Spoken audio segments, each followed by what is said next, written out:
Hello friends, welcome to our YouTube channel the future makers academy. So आज start करते हैं tense के साथ,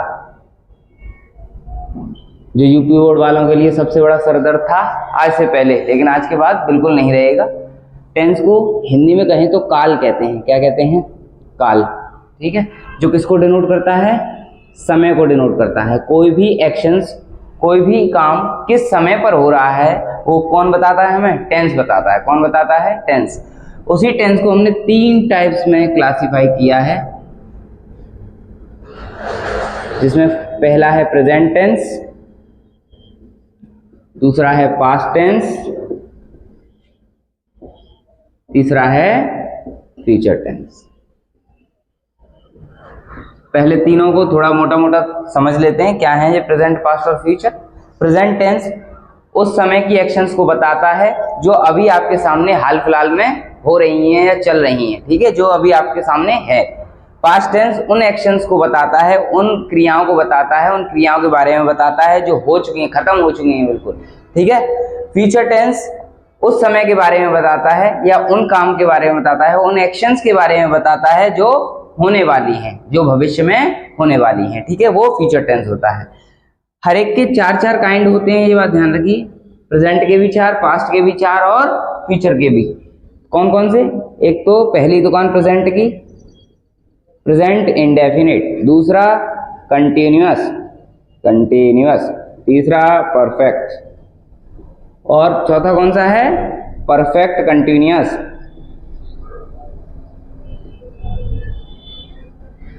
एक बार बोलेंगे मेरे साथ, कौन कौन से हैं? Present indefinite, present continuous, present perfect continuous. ऐसे ही पास्ट की भी 4 दुकानें हैं, past indefinite, past continuous, past perfect continuous. Future भाई साहब भी नहीं मानेंगे, 4 दुकान ये भी खोलेंगे।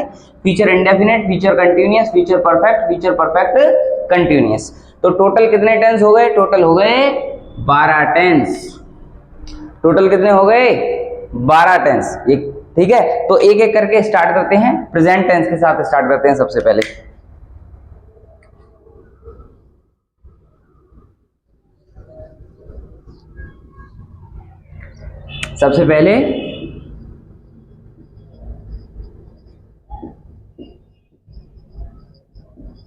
Present tense. ठीक है, मैंने पहले ही बता दिया प्रेजेंट टेंस कौन सा, जो एक्शंस आपके सामने हाल फिलहाल में हो रही हैं। ठीक है, आपके सामने हो रही हैं, वो किस में आती हैं? प्रेजेंट टेंस में आती हैं। इनके 4 काइंड होते हैं। पहला कौन सा है? Present indefinite. पहले इसी को जान लेते हैं।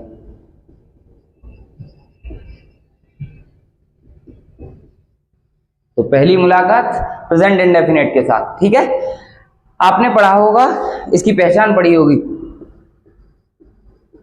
कि वाक्यों के अंत में ता है, ती है, ते हैं आदि शब्द आते हैं, वो प्रेजेंट इंडेफिनिट टेंस होते हैं। लेकिन वो डेफिनेशन पूरी तरीके से ठीक नहीं है। क्यों नहीं है वो भी अभी मैं बताता हूं। जैसे कि यह एक तोता है, यह एक तोता है। इसके लास्ट में भी क्या आ रहा है? ता है आ रहा है। क्या आ रहा है? ता है। वह एक कुत्ता है, इसके लास्ट में भी ता है आ रहा है। ऐसे ता है, ती है, ते हैं वाले और भी निकाल सकते हैं, हम सेंटेंसेस बना सकते हैं। ठीक है, तो ता है, ती है इसके भी लास्ट में आ रहा है, तो क्या ये भी प्रेजेंट इंडेफिनिट टेंस होगा? होगा या नहीं बताओ? क्योंकि इसके लास्ट में भी वाक्यों के अंत में ता है, ती है ऐसे शब्द आ रहे हैं, तो आप बोलेंगे नहीं होंगे, ये प्रेजेंट इंडेफिनिट टेंस नहीं होंगे। ठीक है, फिर प्रेजेंट इंडेफिनिट टेंस कौन से होंगे वो देखते हैं। प्रेजेंट इंडेफिनिट टेंस वो होंगे जिनमें मुख्य क्रिया से मतलब क्या है? Main verb. शॉर्ट में लिख दिया है मैंने एमवी। मुख्य क्रिया के लास्ट में, मुख्य क्रिया के अंत में ता है,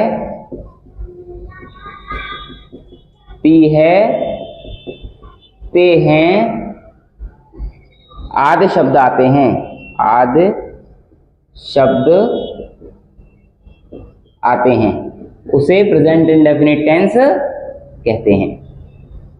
उसे प्रेजेंट इंडेफिनिट टेंस कहते हैं। ठीक है, यानी मुख्य क्रिया के अंत में, मुख्य क्रिया कौन कौन सी होती है? जितने भी आप काम करते हैं, खाना पीना, लिखना पढ़ना, भागना कूदना, चलना चढ़ना, उतरना बैठना, सोना जागना, ये सब क्या है? ये सब काम है। और काम है तो क्या है? मुख्य क्रिया है, वर्ब है। क्या है? वर्ब है। बस फर्क क्या हो जाता है? जैसे कि सोना, खाना, पीना, जागना, चलना, भागना, ये सब क्या है? काम है, जो हम करते रहते हैं, ठीक है, डेली लाइफ में।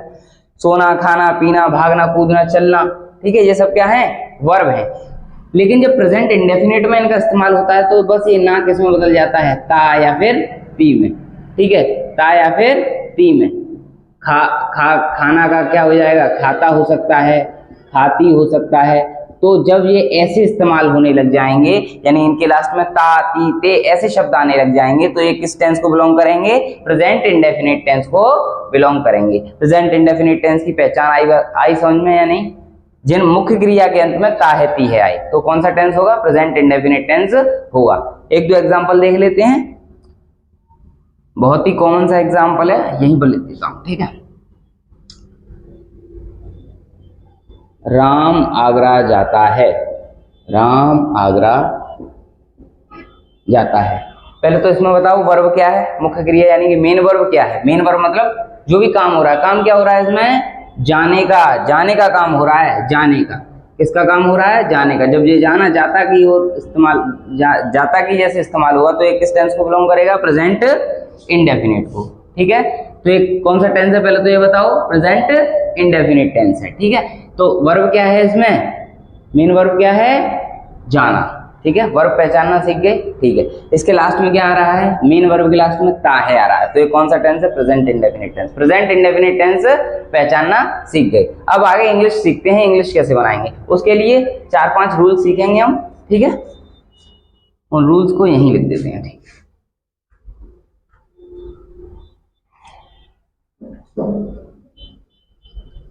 रूल नंबर 1, सब्जेक्ट वर्ब की first form plus SIS plus object. यहां पर बात ध्यान देने वाली है क्योंकि दो रूल्स को कंबाइन किया है यहां पर। जब सब्जेक्ट सिंगुलर होगा तभी वर्ब में एसआईएस लगाना। जब सब्जेक्ट सिंगुलर होगा तभी वर्ब में एसआईएस लगानी है। अगर सब्जेक्ट कैसा हो गया? प्लूरल, तो इस दुकान पे बिल्कुल नहीं जाना है। सब्जेक्ट, वर्ब और ऑब्जेक्ट, ठीक है। इतनी बात समझ में आई। अब यहाँ पे समझ में नहीं आएगा कि सब्जेक्ट सिंगुलर कौन सा है, प्लूरल सब्जेक्ट कौन सा है। जिसको ये समझ में नहीं आ रहा है वो इधर देखो, सिंगुलर सब्जेक्ट कौन से होते हैं? सिंगुलर सब्जेक्ट जहां पर आपको ही, शी, इट या फिर कोई नाम दिख जाए तो वो क्या है? सिंगुलर सब्जेक्ट है, ठीक है। सिंगुलर सब्जेक्ट है तो क्या आएगा वर्ब में? एसआईएस, यानी कि ही, शी, इट या फिर कोई नाम आएगा सब्जेक्ट में तो वर्ब में एसआईएस जरूर लगाएंगे, ठीक है। प्लूरल सब्जेक्ट कौन से होते हैं? प्लूरल सब्जेक्ट होते हैं आई, वी, यू, दे। यानी कि जब सब्जेक्ट आई, वी, यू, दे में से कुछ होगा तो वर्ब में एसआईएस बिल्कुल नहीं लगाएंगे, ठीक है। अब एक इंग्लिश बना के देखते हैं एक सेंटेंस की, ठीक है। जैसे कि यही कॉमन सेंटेंस सबसे, राम आगरा जाता है, राम आगरा जाता है। सब्जेक्ट क्या है इसमें? सब्जेक्ट क्या है? जो काम कर रहा है। कौन, किसकी बात हो रही है? राम की। तो सब्जेक्ट कौन? राम। इंग्लिश बनाओ, राम, ठीक है, सब्जेक्ट हो गया। फिर उसके बाद ये देखो, ये सिंगुलर सब्जेक्ट है या प्लूरल सब्जेक्ट है? देखो नाम है, कोई नाम है तो क्या है ये? सिंगुलर सब्जेक्ट है। सिंगुलर सब्जेक्ट है तो वर्ब में एसआईएस लगेगी। वर्ब क्या है? जाना। जाना की मीनिंग गो। और सिंगुलर सब्जेक्ट है तो वर्ब में क्या लगाएंगे? एस या ईएस, ईएस लगा दी। एक जगह से दूसरी जगह जब जाएंगे तो टू को लेके आएंगे। राम गोज टू, कहाँ जा रहे हैं राम? आगरा, ठीक है, आगरा की मीनिंग, ठीक है। अब आप कहेंगे दूसरा सेंटेंस भी हमको करके दिखाओ, ठीक है। दूसरा सेंटेंस भी करके देखते हैं यहाँ, ठीक है। जैसे कि हम आगरा जाते हैं, हम आगरा जाते हैं, हम आगरा जाते हैं। तो पहले तो ये देखो सब्जेक्ट क्या है? सब्जेक्ट है हम, यानी कि वी। अब वी को देखोगे प्लूरल सब्जेक्ट है या फिर सिंगुलर सब्जेक्ट है, प्लूरल सब्जेक्ट है, तो वर्ब में ऐसे यस नहीं लगेगी। पहले तो वर्ब लिखो, वर्ब क्या है, जाना, वर्ब की, ठीक है, जाना की मीनिंग गो। अब गो में ऐसे यस लगेगी या नहीं ये बताओ। सब्जेक्ट प्लूरल है तो ऐसे यस नहीं लगेगी, ठीक है, नहीं लगेगी, तो वी गो हो गया। जब एक जगह से दूसरी जगह जाएंगे तो टू को लेके आएंगे। वी गो टू, कहां जा रहे हैं, आगरा, ठीक है। ये तो एक रूल है, ठीक है, ऐसे ही 3-4 रूल और हैं, उसी से प्रेजेंट इंडेफिनिट टेंस खत्म हो जाएगा, ठीक है। 1-2 सेंटेंस और देखते हैं, जैसे कि राजू क्रिकेट खेलता है। इसकी इंग्लिश कैसे बनाएंगे, सब्जेक्ट ढूंढो, किसकी बात हो रही है, राजू की, राजू की इंग्लिश बना दी, ठीक है। वर्ब क्या है, खेलना, खेलना की मीनिंग प्ले।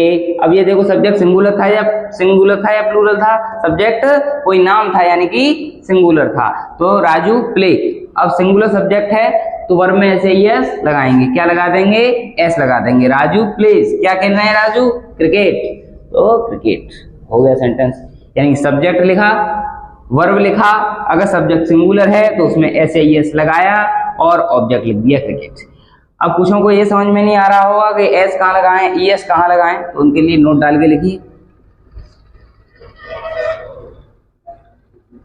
जब शब्द के अंत में, जब किसी शब्द के अंत में, जब किसी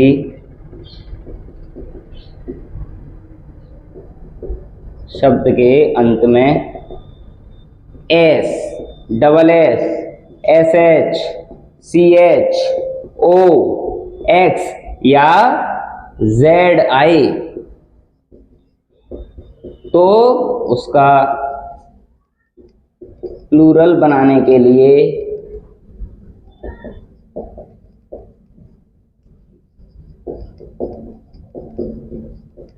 उसमें ई एस जोड़ देते